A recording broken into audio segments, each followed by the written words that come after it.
네, 투자의 재발견의 멀간 코너입니다. 매월 마지막 주 금요일 날 만나보실 수 있는 이 크립토 먼슬리. 오늘 이지스탁의 이지은 대표와 함께합니다. 어서 오시죠. 안녕하세요. 네, 자, 일단은 저희가 좀 새로 막 야심차게 준비를 했는데 네. 생각보다 좀 지난달 분위기가 그렇게 딱 좋다라고만 좀 보기엔 어려웠던 것 같아요. 네, 한 달 동안 네. 사실 비트코인 시장 자체가 그렇게 막 좋다라고 하기보다는 약간은 그 상품별로 차이가 좀 있지 않았나라고 생각을 하고 있습니다. 예. 메인 비트코인 같은 경우에는 좀 변동성이 확대되면서 상승보다는 하락하면서 횡보하는 모습을 보여주고 있는 양상이고요. 오히려 이더리움과 솔라나가 굉장히 좋은 시세를 좀 보이면서 비트코인의 전체적인 부분들이 이제 알트코인 쪽으로 넘어가는 거 아닌가라는 부분들이 좀 의문점을 들게 하는 그런 한 달의 흐름이 아니었나라고 생각이 들고요. 예. 지금 미국 같은 경우에도 굉장히 중요한 지표 발표가 있습니다. 바로 PCE 지표 발표인데 안 그래도 금리 인하에 대한 기대감이 살짝 잭슨홀 미팅 이후에 올라왔다가 너무 과도한 기대십니다라는 이야기가 있었던 만큼 이번 지표에 따라서 금리 인하에 대한 기대감이 더욱더 올라갈 수도 있고 아니면 조금은 하락할 수도 있는 상황이기 때문에 이 지표 발표를 앞두고 비트코인 시장 같은 경우에도 지금은 살짝 소강 상태에 있다라고 보시면 될 것 같고요. 네. 다만 일단 봐야 되는 부분은 저기도 있지만 이더리움 ETF 같은 경우에는요. 6주 연속 비트코인 ETF 자금 유입보다도 훨씬 많이 자금이 좀 유입되는 그런 모습을 보여줬고 예. 이제 우리가 통상 비트코인 시장에서는 수급적인 요인을 결정하는 이제 큰 손들을 고래라고 부릅니다. 근데 이 고래들의 좀 움직임이 명확하게 나왔는데요. 25억 9천만 달러의 비트코인을 최근에 매도를 했고 그 매도한 자금을 22억 달러는 이더리움 현물에 매수를 했고 5억 7,700만 달러는 이더리움 롱 포지션에 좀 베팅을 했다라는 이야기가 나왔습니다. 네. 그 이야기는 이더리움 자체를 롱 포지션이라고 한다면 길게 시세가 올라갈 것이라고 보는 부분이기 때문에 앞으로 이더리움에 대한 성장세를 좀 더 관심 있게 보는 게 아니냐라는 평가가 줄을 이었고요. 네. 솔라나 같은 경우에는 최근에 51선과 201선을 골든 크로스가 나왔어요. 그러니까 51선이 201선을 상향 돌파하는 모습이 나와줬는데 굉장히 보기 드문 솔라나의 골든 크로스가 나왔고 시장의 평가는 어떻게 되냐면 과거로 돌아갔을 때 두 차례 이런 현상이 나왔을 때 굉장히 시세가 좋았다라는 부분을 비추어 봤을 때는 이번에 솔라나 같은 경우에도 상승세가 강하게 이어질 것이다라는 그런 평가가 줄을 이는 상황이고요. 트레저리 자금 유입도 되고 있고 또 펀더멘털에 대한 개선 상승세라든지 이런 부분들이 있다 보니까 지금은 살짝 알트코인 중에서 좀 핵심적인 알트코인들이 시세를 한 달 동안 이끌어갔다라고 해도 과언이 아닌 한 달간의 흐름이었습니다. 네, 이런 이슈를 좀 챙겨보니까 어떻게 좀 흐름을 봐야 될지 좀 흐름이 보이네요.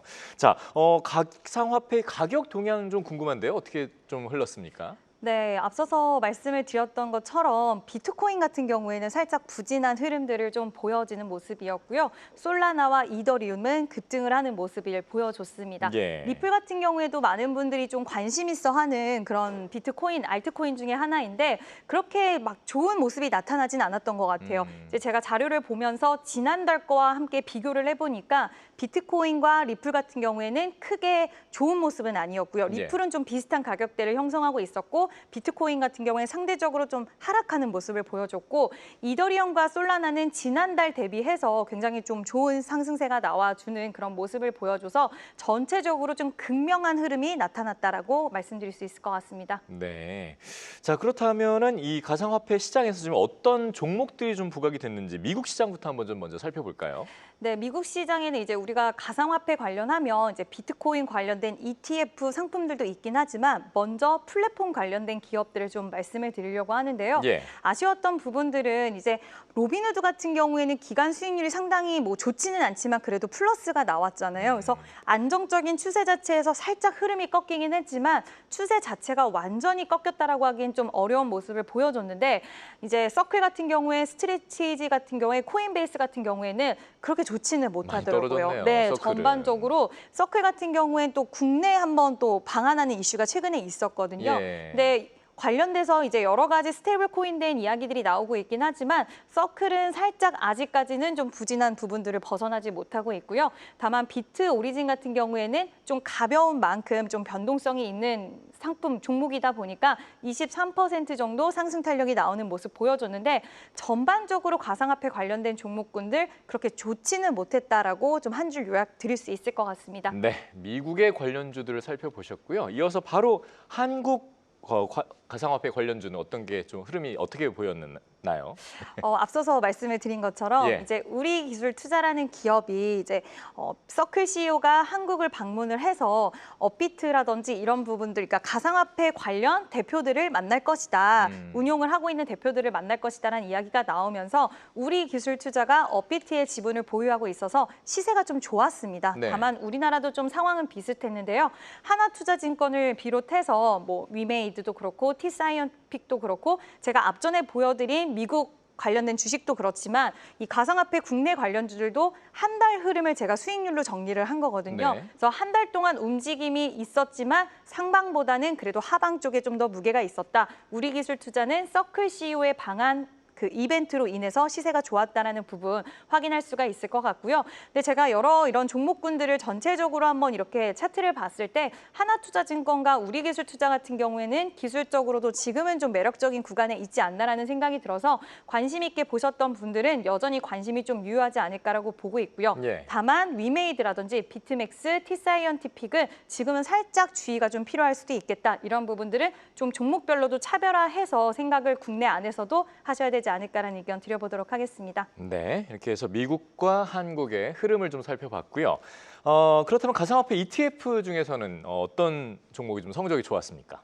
네, 가상화폐 ETF에서도 정말 딱 명확하게 나온 것 같아요. 네. 솔라나와 이더리움 관련된 ETF는 정말 좋은 모습을 보여줬지만 그 외에 ETF 상품들은 부진한 흐름들이 나와줬습니다. 네. 저기 딱 보시면 이더리움과 솔라나 ETF는 상당히 좋아요. 흐름이 22%, 25%의 상승세를 야, 이어가는 반면 그러네요. 네, 그 외의 ETF 상품들은 기술적으로도 살짝 꺾인 모습이 나타나고 있고요. 예. 말 그대로 살짝 눈치도 보고 있고 기간 조정과 가격 조정이 좀 있다라고 보시면 좋을 것 같은데 결국 이 ETF 상품들도 현물에 같이 연동돼서 가는 흐름이기 때문에 지금 현물 가격의 흐름이 그대로 고스란히 반영이 됐다라는 부분이고 당분간은 좀 이 기조가 유지가 되진 않을까라고 조심스럽게 말씀을 드려보도록 하겠습니다. 네, 뭐 이더리움과 솔라나는 정말 좀 많이 웃으셨겠어요. 네. 자, 마지막으로 그럼 이제 가상자산 이 시장 투자 전략은 좀 다음 달 어떻게 가져오면 좋을까요?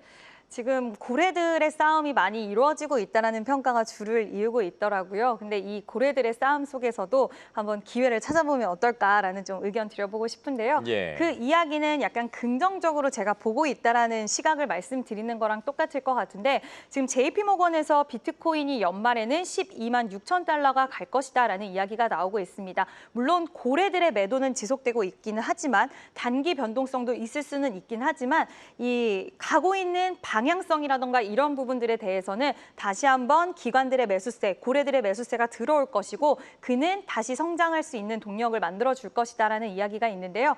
결국에는 비트코인 같은 경우에는 좀 긴 호흡으로 저는 크지 않게 비중을 좀 나눠서 잘게 쪼개셔서 장기적인 관점으로 보시면 좋지 않을까라고 보고 있고 예. 그 아래 알트코인 같은 경우에는 이더리움, 솔라나, 리플 얘기를 드렸는데 지금 고래들이 이더리움으로 자금 이동 현상이 뚜렷이 나타나고 있다. 굉장히 긍정적인 신호이고요. 솔라나도 골든크로스 기술적인 분석으로 굉장히 매력적인 부분들을 보여주고 있고 리플 같은 경우에도 10월 달에 ETF 승인에 대한 일정들이 있습니다. 만약에 이게 잘 진행이 된다라고 했을 때는 다시 한번 재평가받을 수 있는 부분들이 발생할 수 있을 거라고 보고 있고 리플은 지금 약간 기술적으로 막 상방이 크게 돌파가 되지는 않은 상황이에요. 그래서 오히려 10월 달에 어떤 결과치를 앞두고 힘을 응집 또는 좀 눈치 보는 부분들이 양상이 나타날 수도 있는데 투자하시는 관점에 따라서 좀 달라질 수는 있겠지만 알트코인 전체적인 모든 알트코인이 매력적이라기보다는 집약적으로 몇 가지의 알트코인을 시세를 좀 이어가지 않을까라고 보고 있고 비트코인 같은 경우에는 장기적인 관점에서 굉장히 분할 매수 관점에서 보시면 좋지 않을까. 이래서 코인 안에서도 우리가 좀 세분화해서 전략을 가져가야 되지 않을까라는 의견 드려보도록 하겠습니다. 네. 자, 그렇다면은 저희가 그래도 저희 비트코인은 비트코인인 만큼 비트코인에 대한 어떤 좀 방어책이랄까요? 뭐 그런 것들은 좀 어떻게 가져가면 좋을지 조금 더 구체적으로 짚어주실 수 있을까요?